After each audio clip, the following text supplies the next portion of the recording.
Hi, my name is Goldman. I'm the director and founder of Goldman Associates, and today we're going to talk about how do you deal with someone who's lying, your ex is lying, and you have a custody case. Well, I would say this. Having the lying ex, the person who fabricates the truth, the person for whom accuracy and truth, they just don't seem to ever come into the same room. In that situation, what do? Well, I will tell you one thing you don't do. You don't call your lawyer every time your ex tells you something that turns out not to be true. We already know. He's a liar, okay, whatever. Him and the truth don't get along so well. I get it. It's not something that you should necessarily report to your lawyer unless it's something that is crucial to issues that are going on at that time. If you just want to have somebody to talk to and tell them what a bad guy your ex is, calling your lawyer becomes a very, very expensive hobby. You should rather tell, someone at the bar, tell a therapist, tell a clergy, tell a boyfriend or a girlfriend, but to get your lawyer involved in that, there's very little point in that unless it is subsequently turns out to be significant in a substantive way, for an issue that's going on right then and there. So if you've got, for example, a custody issue, and the court has ordered that the child be with the dad for a certain amount of time to begin to establish a parental bond, and the father is asked by the court, have you spent these hours on these days as ordered by the court?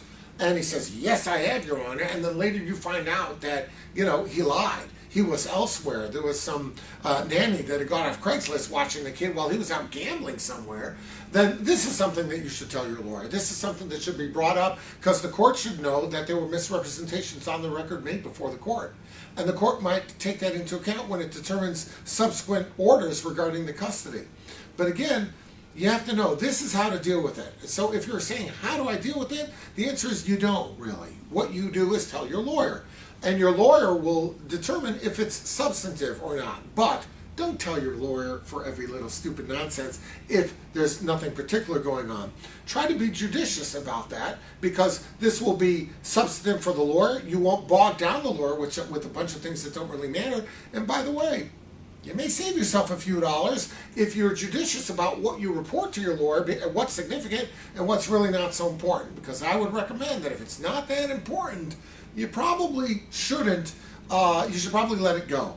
Ask yourself this question.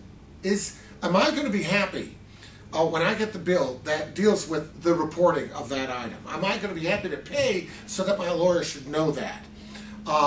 If the answer is yes, by all means, tell your lawyer. If it's substantive, it's something important, tell him. It's something that you feel is worth the money, tell him. But if it's something you'll say to yourself, you know what, telling my lawyer that my ex said in a deposition that he's a great cook, and he happens to be lying about that, he's a horrible cook. I don't know if that's something I want to see come up on an invoice later on. So therefore, maybe it's something I shouldn't waste time with.